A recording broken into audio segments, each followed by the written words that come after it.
Kooliaasta jooksul tekib alati olukordi, kus tunni läbiviimine on vajalik, kuid õpetajal oleks vaja tegeleda hoopis tööde hindamisega, pidada tundi distantsilt või korraldada õppetöö õues.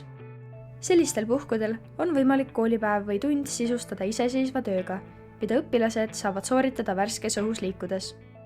Tänasel nutiajastul pakume koolidele oma äpiga võimalust sukelduda otse õpilaste mängumaailma ja pakkuda neile võimalust tunda mugavust väljaspool mugavustsooni. Navikap võimaldab kombineerida õppetöö väljas või siseruumis liikumisega, organiseerida kooli spordi- või liikumispäeva, pakkuda õpetajale lisaaega, andes õpilastele iseseisev töö ja palju muud. Kaarte ja mänge on võimalik iga-aastaselt uute klasside peal taas kasutada. Õpilaste tulemused, vastused, edetabelid ja asukohad on reaalajas jälgitavad. Selles suhtes on Navikap hästi vahva ja lihtne kasutada. Ta annab õpetajale päris mõnusaid lahendusi ja võimalusi, et teha tund teistsuguseks, et saada õppijad õue liikuma ja eriti on ta hea päevalõpu poole kasutada, kui õpilased on juba väsinud ja ta on umne ja ei viitsi ja ei taha, et nad saavad õue liikuma teistmoodi, et tegelikult on see hästi tore, hästi põnev, endale põnev, kõik need võimalused, mis sealt tulevad, et selles suhtes väga lahe.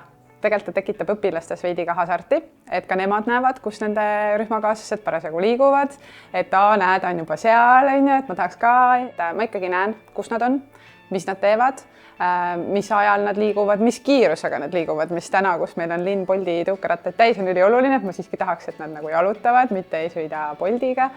Et selles suhtes see teeb nagu hästi palju lihtsamaks ja see hasart tekib nagu endal tekib juba siuke põnev, et okei, kus, kes, mida, et mis suuna keegi valis. Ja hästi tore on pärast ka arutada, et miks te sealt alustasite või miks te just selle linna poole võtsite, et see on nagu hästi tore. Navikap gives good possibility for a teacher to build up his outdoor activity with students from the laptop. If you give points for the things or for the activities for students, then they can measure and they have like real life, real time overview how they're performing compared to their peers and other students. I think it's as safe as every other activity that you do outside with your students. Minu esimesed muljed Navikapist on paar aastat tagasi, kui me kasutasime Navikapi oma kooli tervisenädala raames ja kui kogu kooli pere saatsime siis Navikapi selle äpiga matkama.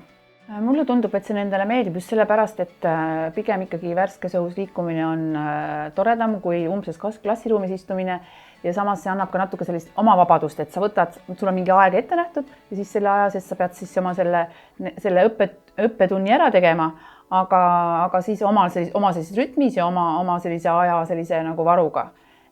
Ja samas siis vahepeal puhkad, jalutad jälle edasi, oled sõpradega koos, naudid loodust, et nendele see meeldib. Lisateabe saamiseks külastage veebisaiti navikap.com.